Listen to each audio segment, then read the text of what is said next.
Greetings to all. இன்னைக்கு நம்ம 8th standard term 1ல numbers basic arithmetic operations on rational numbers concept பார்க்குறோம். Exercise number 1.2 continue பண்ண போறோம். Page number 19ல இருக்கு. 10th problem. A student had multiplied a number by 4 by 3 instead of dividing it by 4 by 3 and got 70 more than the correct answer. Find the number. இதான் question. So ஒரு student என்ன பண்ணிருக்காங்க, multiplied a number by 4 by 3. என்ன number நமக்கு தெரியாது, ஏதோ ஒரு நம்பரை 4 by 3 ஆல மல்டிபிள் பண்ணிருக்காங்க. ஸோ தெரியாத அந்த நம்பரை எக்ஸ்ன்னு எடுத்துப்போம். 4 by 3 ஆல மல்டிபிள் பண்ணிருக்காங்க. Instead of dividing it by 4 by 3. ஆக்சுவலாக என்ன பண்ணியிருந்திருக்கணும், 4 by 3 ஆல டிவைட் பண்ணியிருக்கணும். ஆனால் அவங்க என்ன பண்ணிட்டாங்க, 4 by 3 ஆல மல்டிபிள் பண்ணிட்டாங்க அந்த நம்பரை. இந்த ரெண்டு விஷயத்தையும் இப்போ நம்ம எழுதிக்கலாம். ஆக்சுவலாக என்ன செஞ்சுருக்கணும்னா, அந்த எக்ஸ்ன்ற நம்பரை 4 by 3 ஆல மல்டிபிள் பண்ணியிருக்கணும். ஆனால் அந்த ஸ்டூடெண்ட் என்ன பண்ணிட்டாங்க, 4 by 3 ஆல மல்டிபிள் பண்ணிட்டாங்க அந்த நம்பரை. இப்படி மல்டிபிள் பண்ணினதுனால என்ன ஆச்சா, he got 70 more than the correct answer. ஆக்சுவலாக இதான கரெக்ட். 4 by 3 ஆல தானே அவங்க டிவைட் பண்ணியிருக்கணும். அப்படி டிவைட் பண்ணும்போது அவங்களுக்கு ஒரு ஆன்சர் கிடைச்சிருக்குமா, இதுதான் கரெக்ட் ஆன்சரும் கூட. ஏன்னா கரெக்டாக அவங்க செஞ்சுருக்கணும்னா டிவிஷன் தான் பண்ணியிருந்திருக்கணும். அந்த கரெக்டான விஷயத்துக்கு கிடைக்கிறது தான் கரெக்டான ஆன்சர். ஓகே, இந்த ஆன்சரை விட, இந்த கரெக்டான ஆன்சரை விட 70 மோராக கிடைச்சிருக்கு. எப்போ தப்பாக மல்டிபிள் பண்ணும்போது. ஸோ 70 மோர்னா என்ன அர்த்தம், கரெக்டான ஆன்சரை விட 70 மோர்னா +70. ஓகே, சாரி, எல்லாமே எக்ஸ்ன்னு எடுத்துட்டோம் நம்ம. ஆக்சுவலாக இதை ஒய்ன்னு எடுக்கணும், ஏன்னாக்கா ஆன்சர் டிஃப்ரெண்ட்டாக இருக்கும்ல. இதையும் எக்ஸ்ன்னு எடுக்கக்கூடாது, ஒய்ன்னு தான் எடுத்துக்கணும். Sorry. So X divided by 4 by 3 பண்ணும்போது ஒய்ன்னு ஒரு ஆன்சர் கிடைக்கும் நமக்கு. அதுக்கப்புறம் இன்னொரு ஸ்டேட்மெண்ட் என்ன எழுதியிருக்கோன்னா, ஆக்சுவலாக அந்த ஸ்டூடெண்ட் வந்து எக்ஸ்ன்னு ஒரு நம்பரை 4 by 3 ஆல மல்டிபிள் பண்ணிட்டாங்க. ஸோ அப்படி மல்டிபிள் பண்ணும்போது கரெக்டான ஆன்சரான ஒய்யை விட 70 மோராக அவங்களுக்கு கிடைச்சிருக்கு. ஸோ இதான் இப்போ நம்ம கிட்ட இருக்கிற டீட்டெயில்ஸ். இதை வச்சுட்டு தான் நம்ம வந்து எக்ஸோட வேல்யூ கண்டுபிடிக்கணும். என்ன பண்ணலாம், ரெண்டு வேரியபிள் இருக்கு, எக்ஸும் என்னன்னு தெரியாது, ஒய்யும் என்னன்னு தெரியாது. என்ன செய்யலாம் அப்படின்னா, நமக்கு கொஸ்டின்ல எக்ஸ் தான் கண்டுபிடிக்க சொல்லியிருக்காங்க. ஸோ நம்ம இங்கே ஒய்யை தான் எலிமினேட் பண்ண ட்ரை பண்ணணும். ஒய்யை பற்றி நமக்கு அக்கறை கிடையாது இந்த ப்ராப்ளம் பொறுத்த வரைக்கும். ஏன்னா அவங்க ஒய்யெல்லாம் எதுவும் ஃபைண்ட் அவுட் பண்ண சொல்லலை. எக்ஸ் அந்த நம்பர் என்ன, ஃபைண்ட் த நம்பர்னு தான் சொல்லியிருக்காங்க. ஸோ நம்ம என்ன பண்ணலாம்னா, இந்த ஒய்யை எலிமினேட் பண்ணிடலாம். ஒய்யை எலிமினேட் பண்ணுறதுனா என்ன அர்த்தம்னா, இந்த இடத்துல Y equal to some value இருக்கு இல்லையா, இது ஈக்குவேஷன் 1ன்னு எடுத்துக்கோங்க, இதை ஈக்குவேஷன் 2ன்னு எடுத்துக்கோங்க. இப்போது எனக்கு ஈக்குவேஷன் 2ல ஒய்ன்னு ஒரு டேர்ம் இருக்குது, ஈக்குவேஷன் 1லையும் ஒய்ன்னு இருக்குது. ஈக்குவேஷன் ஒய்ல பார்த்தீங்கன்னா, 1ல பார்த்தீங்கன்னா ஒய்யோட மதிப்பு, அதாவது ஒய்யோட வேல்யூ என்னன்னா எக்ஸ் டிவைடட் 4 by 3. இதுதான் ஒய்யோட வேல்யூ.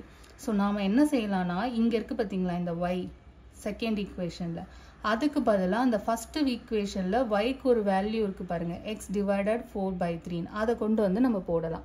அப்படி போட்டோம்னா நமக்கு எக்ஸ் வேரியபிள் மட்டும் இருக்கும், நம்ம ஈஸியாக சிம்பிளிஃபை பண்ணிடலாம். பாருங்கள், எக்ஸ் இன்ட்டு 4 by 3, இந்த ஒய்க்கு பதிலாக மட்டும் இந்த வேல்யூவை நான் சப்ஸ்டியூட் பண்ண போகிறேன். சப்ஸ்டிடியூட் பண்ணலாம், ஏன்னாக்கா ஒய்யோட மதிப்பு இதுதாங்கிறது ஃபர்ஸ்ட் ஈக்குவேஷனில் நமக்கு கிடச்சிருக்க இன்ஃபர்மேஷன்.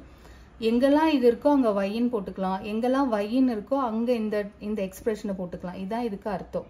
ரெண்டும் ஒன்றுத்துக்கு ஒன்று ஈக்குவல் அப்படின்னா என்ன அர்த்தம், ஒய் இருக்கிற இடத்துலலாம் இதுதான் மதிப்பு, இது இருக்கிற இடத்துல ஒய்ங்கிறது தான் மதிப்பு, ரெண்டுமே சேம் அப்படிங்கிறது தான் அர்த்தம் இந்த ஈக்குவேஷனுக்கு.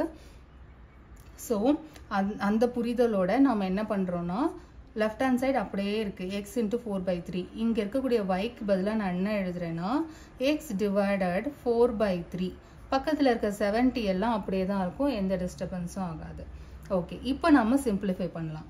இது சிம்பிளிஃபை பண்ணால் என்ன ஆகும், எக்ஸ் இன்ட்டு 4, 4x, டினாமினேட்டரில் 3 அப்படியே இருக்கும், which is equal to division sign இருக்குது. ஸோ இந்த மாதிரி ஒரு நம்பர் டிவைடட் பை ஒரு ஃப்ராக்ஷன் அப்படின்னு இருந்துச்சுனாலே என்ன ஆகும்னா, ஃபஸ்ட்டு உள்ளது அப்படியே இருக்கும், எந்த டிஸ்டர்பன்ஸும் இருக்காது. டிவிஷன் சைன் மல்டிப்ளிகேஷன் ஆகும். இந்த ஃப்ராக்ஷன் டிவிஷனுக்கு அப்புறம் இருக்கிற அந்த ஃப்ராக்ஷன் என்ன ஆகும்னா ரெசிப்ரோக்கலாக வரும், +70 அப்படியே இருக்கும். ஸோ பாருங்கள், இப்போ என்னாச்சு, 4x by 3, இந்த பக்கம் என்ன ஆகும், x into 3, 3x, divided by 4 + 70. இப்படி ரெடியூஸ் ஆகிடுச்சா. ஸோ எக்ஸ் எல்லாம் ஒரு பக்கம் வச்சுப்போம், நம்பர் எல்லாம் இன்னொரு பக்கம் வைப்போம். யூஸ்வலாக நம்ம அதானே செய்வோம்.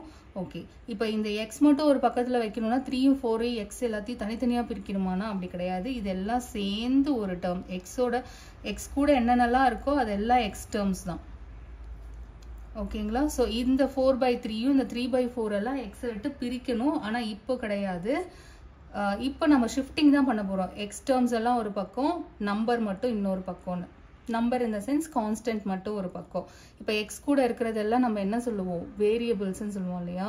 ஸோ எக்ஸ் கூட இருக்கிற எல்லாத்தையும் ஒரு பக்கம் ஷிஃப்ட் பண்ணிக்கலாம். 4x/3 இது இந்த பக்கம் ஷிஃப்ட் ஆச்சுன்னா இது என்ன ஆப்ரேஷனில் பாண்ட் ஆயிருக்கு, ப்ளஸ்ன்ற ஆப்ரேஷனால 70யோட பாண்ட் ஆயிருக்கு. ஸோ இதை தான் நம்ம பிரிக்கிறோம். அதனால அது என்ன ஆகும்னா -3x/4 which is equal to 70 அப்படின்னு இருக்கும். இப்போ ஓகே, ஒரு இது பார்த்தீங்கன்னா ஒரு ஃப்ராக்ஷன் ஆயிருக்கு. டினாமினேட்டர் வேறையா இருக்கு. ஸோ டினாமினேட்டரை சேமாக கொண்டு வரணும்னா கிராஸ் மல்டிப்ளிகேஷன் பண்ணோம்னா என்ன ஆகும், 4 × 4 16x divided by 4 3s are 12 minus 3 3s are 9x divided by 12 which is equal to 70 அப்படின்னு இருக்கும். ஓகே, இப்போ பாருங்க 16x minus 9x என்னது, 7x இல்லையா. எனக்கு ஸ்பேஸ் இல்லை, ஸோ நான் இங்கே எழுதுறேன். So 7x divided by 12 is equal to 70. இப்போ தான் நம்ம எக்ஸ் கிட்ட இருந்து இந்த நம்பரை பிரிக்க போகிறோம். ஓகே, பிரித்தோன்னா என்ன ஆகும்னா எக்ஸ் மட்டும் இருக்கும். எக்ஸோட இந்த 12 என்ன ஆப்ரேஷனில் பாண்ட் ஆயிருக்கு, டிவிஷனில் பாண்ட் ஆயிருக்கு. ஸோ அது இன்னொரு பக்கம் போகும்போது மல்டிப்ளிகேஷனில் வந்துடும். இந்த 7 அப்படிங்கிறது எக்ஸோட மல்டிப்ளிகேஷனில் பாண்ட் ஆயிருக்கு. எப்படி படிப்போது, 7xக்கு மீனிங் என்ன, 7 × x அப்படிங்கிறது அர்த்தம். ஸோ இன்டூன்னு இருக்கிறதுனால மல்டிப்ளிகேஷனில் இருக்கிறதுனால அந்த 7ன்றது டினாமினேட்டர் டிவிஷனில் இங்கே வந்துடும். புரிஞ்சுதுங்களா. இப்போ 12 வந்து டிவிஷனில் பாண்ட் ஆயிருக்கிறதுனால ஈக்குவல் டு சைனுக்கு அந்த பக்கம் வரும்போது மல்டிப்ளிகேஷனில் வந்து அட்டாச் ஆகும். 7 வந்து எக்ஸோட மல்டிப்ளிகேஷனில் பாண்ட் ஆயிருக்கிறதுனால ஈக்குவல் டு சைனுக்கு அந்த பக்கம் வரும்போது டிவிஷனான டினாமினேட்டருக்கு வந்துடும். இப்போ கேன்சலேஷன் பண்ணலாம். 7 1 times 70 10 times. So X is equal to 10 × 12 120.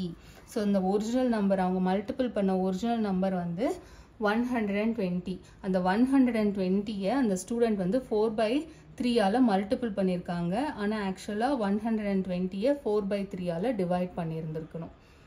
So இதான் இந்த ப்ராப்ளம்க்கான ஆன்சர். புரிஞ்சிருக்கும்னு நினைக்கிறேன். 12th ப்ராப்ளம் பார்க்கலாம். 12th வந்து ஒரு மல்டிபிள் சாய்ஸ் கொஸ்டின்.